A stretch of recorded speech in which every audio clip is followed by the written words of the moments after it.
Hello, everyone. Welcome back to the Spiritual Research Center here in Hamilton, Ontario. My name is Zachary Strong, and I am a scholar, author, and musician. And today I'm going to be walking you through three powerful philosophical arguments for God. Okay, so back in the 2000s and 2010s, I was an agnostic. Um, it seemed to me that there wasn't really evidence for the existence of God, and um, I had heard some philosophical arguments for God and so on, and I wasn't entirely convinced by them. However, in my scholarship journey, I dove into the science of things and the philosophy of things a little bit deeper, and now with my new vantage point as a Noahide, I realized that there are three arguments in particular that carry some serious philosophical weight. So that's what we're going to be exploring today. On the agenda today, first I'm going to talk a little bit about what philosophy is for and why philosophical arguments like this actually matter. I'm also going to be talking briefly about why we should care about whether or not God exists. And then after that, I'll be going into the prime mover argument, the designer argument, and one that you might not have heard before, which is the consciousness argument. Okay, so the consciousness argument is actually relatively new. You might already be familiar with the prime mover argument and so on, but the conscious argument is relatively new, and it turns out one of the biggest philosophers of consciousness is starting to take a theist position. So yeah, that's what we're going to be exploring, and let's just dive right into it. So, what is philosophy for? Why should we care about philosophical arguments for God? Like, why philosophy? Why philosophy? What's going on here? Okay, so back in the 1970s, a famous philosopher named Ayn Rand, she gave an address about philosophy to the West Point graduating class of that year. And this is basically what she had to say. Okay. Suppose you are an astronaut whose spaceship gets out of control and crashes on an unknown planet.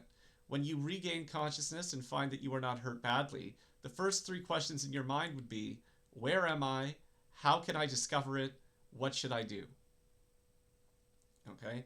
And essentially, in her address to the West Point graduating class, Ayn Rand emphasized that philosophy is kind of like a science of thinking. Okay? It's learning how to think about the world, learning how to come to conclusions about various things, and also learning how to operate effectively in what is a very confusing and ambiguous universe.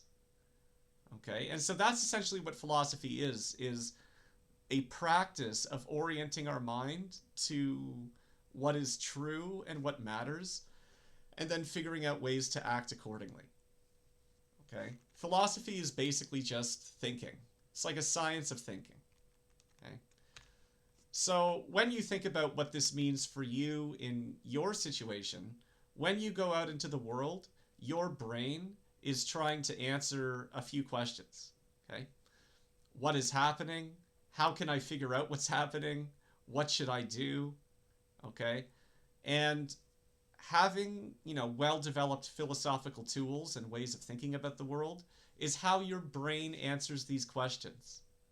Okay? Not everyone has to be a philosopher necessarily, like a full-time philosopher. However, everyone does need to have some kind of personal philosophy, some kind of way of making meaning from the world and understanding what they should be doing. Okay. Now, interestingly, the famous psychologist Jordan B. Peterson says something similar in his famous book, Maps of Meaning. And so what he says is the world can be validly construed as a forum for action as well as a place of things. We describe the world as a place of things using the formal methods of science. The techniques of narrative, however, myth, literature, philosophy, and drama, portray the world as a forum for action. Okay? So in Maps of Meaning, Jordan Peterson doesn't mention philosophy along with narrative techniques, but I've added that in because, in some sense, philosophies and personal philosophies are kind of like narrative techniques that we use in our own mind. Okay, we're trying to figure out what to do. Okay, we want to have good reasons for doing the things that we're doing, and philosophy is part of that. Okay, and in many ways, things like myths and stories and so on, they're vehicles for communicating philosophy. Okay, so essentially, when it comes to the philosophical problem of God, the goal of philosophy is to develop an accurate and useful view of the world. Okay, but then the obvious question might be, where does God come into this? Why do we need to worry about the existence of God? Okay, so I'm not going to over explain this too much, but basically, if God exists, there are some convenient implications. One of them is that there's a heaven and an afterlife. Okay, when you die, you go to heaven, which is a good place, and you get to meet your ancestors and the people that have passed on before you. You get to see grandma and grandpa again. So that's pretty good. Okay? If God exists, it also means that a higher power cares deeply about you, which I think, a lot of people would find reassuring, and a lot of people do find reassuring. And it also means that everything is part of a larger plan. Because if God exists and God is God, and God is infinite and omniscient and omnipotent, it means that everything that happens in your life, both good and bad, is part of a plan and ultimately for your benefit. So that's awfully convenient. However, there are also some, inconvenient aspects of this whole thing. There are rules for behavior. Obviously, God wants us to act in certain ways and not in others. It also means that we're being watched and evaluated. Okay, the word "judged" I think is a little bit harsh, but we're being evaluated, we're being watched, we're given course corrections from time to time, and what would be inconvenient for many people is the idea that we have to submit to the will of God for our lives. Okay. Now, when you think about the fundamental questions that your brain is asking, right? What is happening? What should I do? Okay. It turns out that God's existence sits at the very foundation of any personal philosophy that somebody could develop for themselves. Okay. If someone doesn't believe in God, okay, that influences everything in their personal philosophy. And if someone does believe in God, that also influences everything in their philosophy. So, regardless of whether or not you believe in God or whatever, this belief or non belief sits at the very foundation of your entire worldview. And I would argue, I think correctly, that there is nothing more fundamental. There is nothing more fundamental than a belief or non belief in God.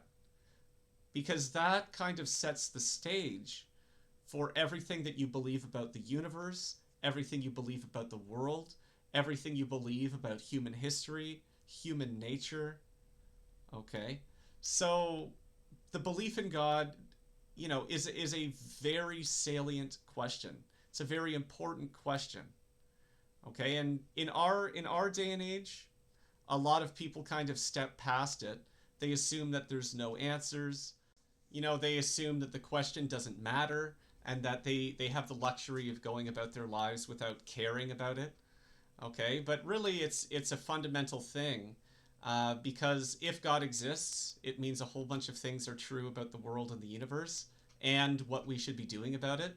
And if God doesn't exist, then that also influences, what we ought to be doing with our lives. Okay, so that said, let's get into the three philosophical arguments for God. The first one is the prime mover argument. So I'm taking a quote here from a book called Pillars of Faith by Rabbi Pinchas Taylor, and the prime mover argument is as follows. The foundation of all logic is that for every cause there is an effect, and every effect has a prior cause. The physical universe was at one time non-existent and came into being from nothing. Therefore, there must have been a first cause that brought it into existence. Okay? So basically, the way that a prime mover argument works is as follows. Okay? Let's say, I drop these sunglasses. Oh no. Okay, so what caused the sunglasses to fall? The fact that I let go of them. Okay?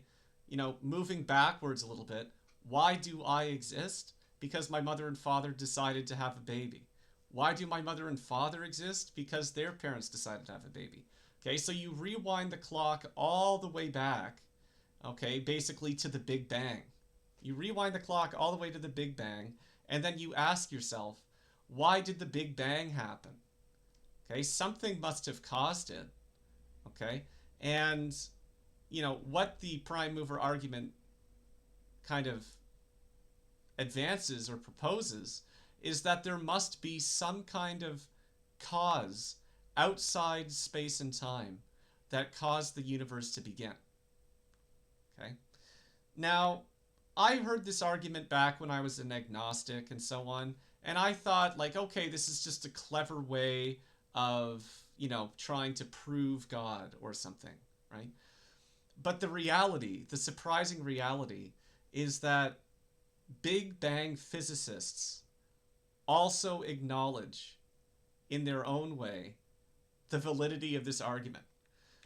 So there's a paper called The Inflationary Universe by Andre D. Linde. He's currently at Stanford, formerly from the USSR. And this is considered one of the foundational papers in Big Bang physics. And what Dr. Linde says here is that one may wonder, therefore, what was before the singularity? If our universe did not exist at time is less than zero, then how could it originate from nothing? The singularity problem is certainly one of the most puzzling problems of contemporary science.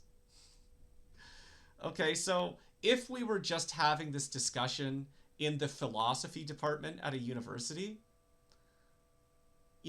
that would be like, it would just be kind of words talking with words, right? But the problem for atheists and so on is that one of the most prominent and well-cited papers in Big Bang physics acknowledges that the prime mover argument is salient.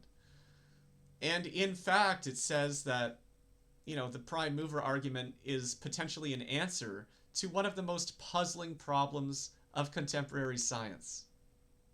Okay? And so I think that's quite interesting. You really have to dig into the scientific literature in order to find stuff like this, but sitting at the root of Big Bang physics and sitting at, the root of modern physics and so on, are admissions by people like Dr. Linde that the problem of the universe's existence is extremely puzzling. And, also that, this implies that there had to be some cause. It implies that there had to be some cause for the universe existing. And, the philosophical argument, the prime mover argument, says, yes, this cause was God. Okay? So that's the prime mover argument. Now we'll move to the designer argument. Okay? And so I'm taking another quote from Pillars of Faith here, but basically, in the early 1800s, William Paley introduced the famous watchmaker analogy in his work Natural Theology.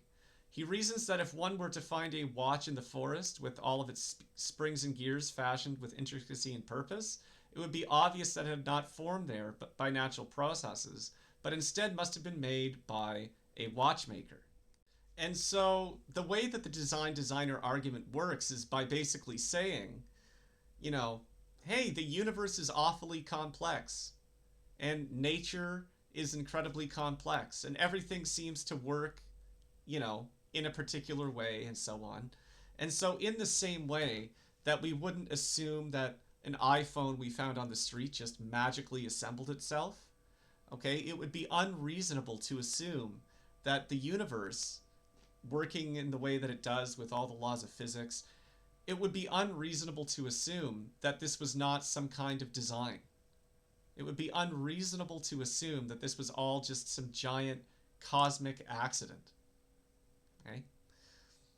And again, if this were just a philosophical discussion with people who weren't connected to science, right, as many of these discussions are, it would just be words against words. Okay? However, if you are familiar with Big Bang physics and, you know, the inflationary universe paper that I mentioned, you will also find in that paper, in the standard hot universe scenario, it is absolutely unclear why our universe was created flat or almost flat with such fantastic accuracy. Okay? And so in one of the foundational papers of Big Bang physics, we not only find that the prime mover argument is validated, we also find that Dr. Lind looks at the accuracy of the laws of physics and everything working, and he says it is absolutely unclear why our universe works with such fantastic accuracy.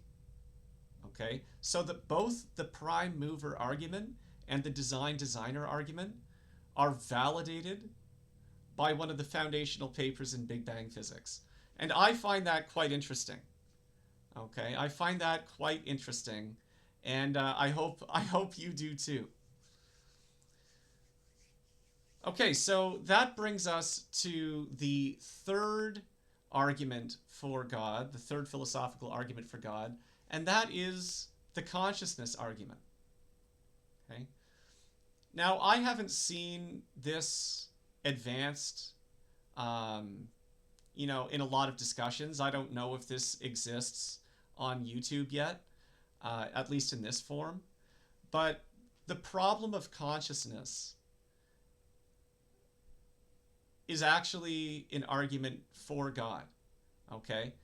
If you're familiar with neuroscience and the philosophy of mind and so on, you will probably be aware that the fact that we are conscious at all is something that completely mystifies scientists and philosophers.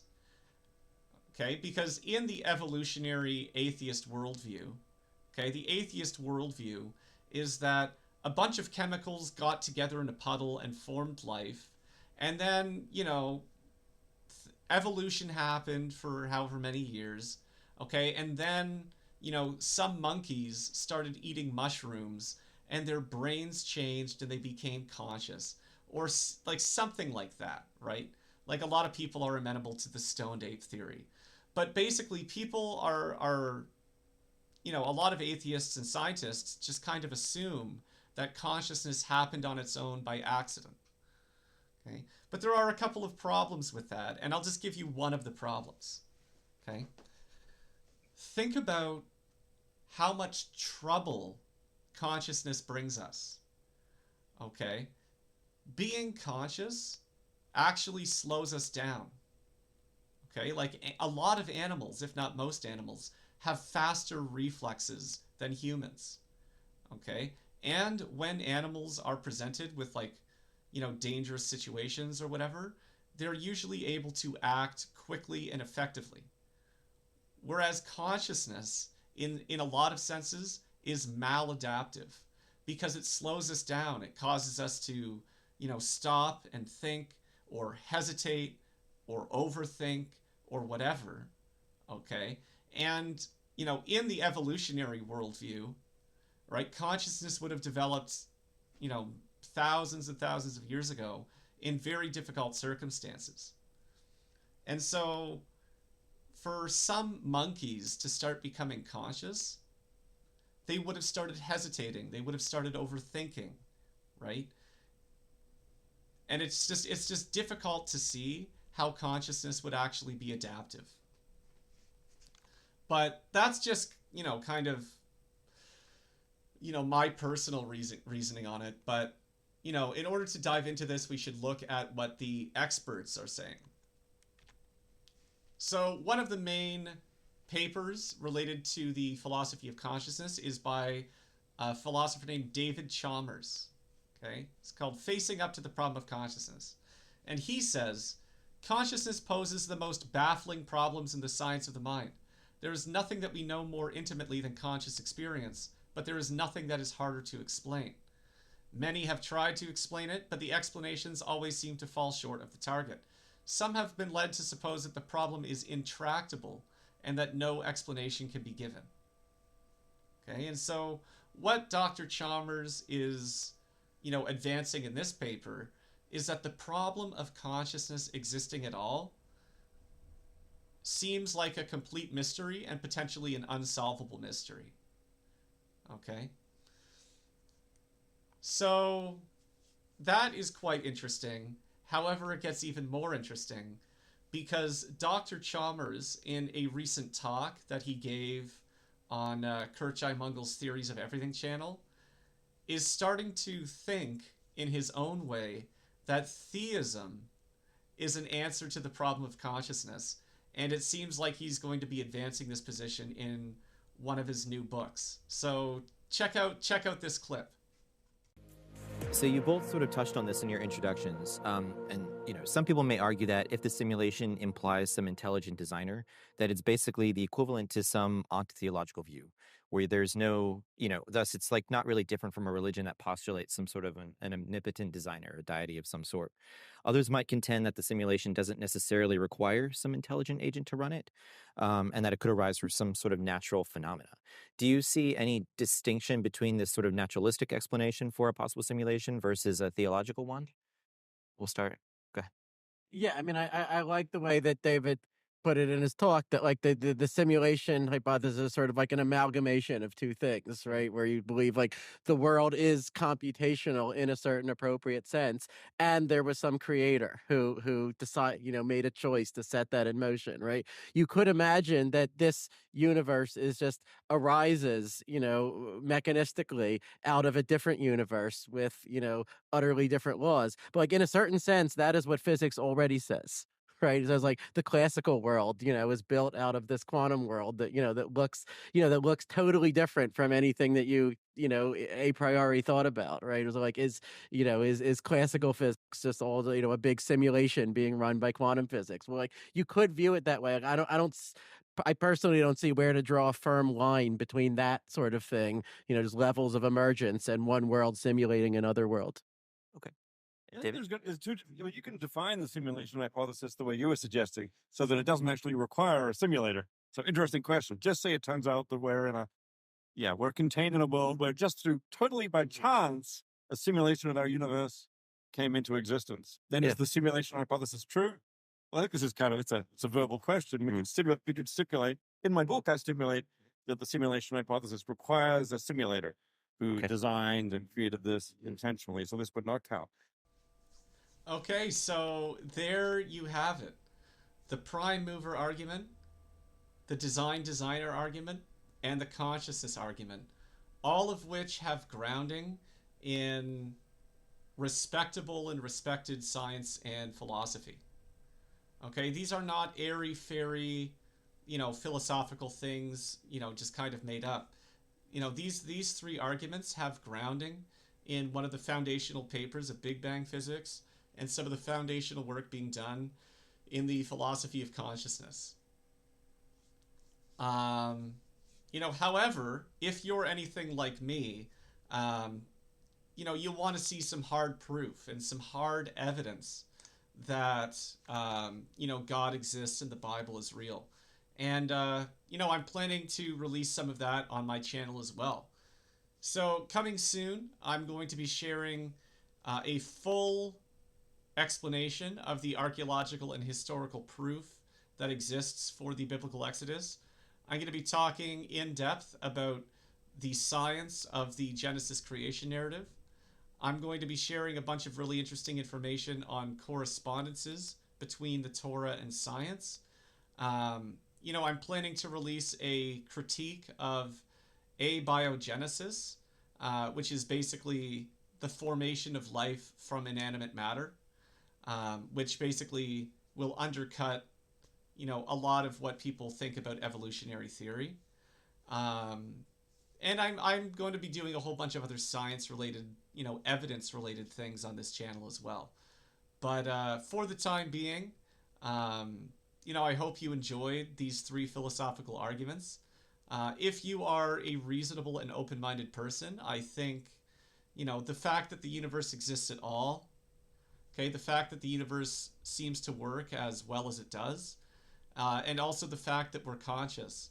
I hope these 3 things get you, thinking deeply about whether or not God might exist. And, you know, if you were to crack a Bible and maybe read some Proverbs or some Psalms, that would probably be a good use of your time, all things considered.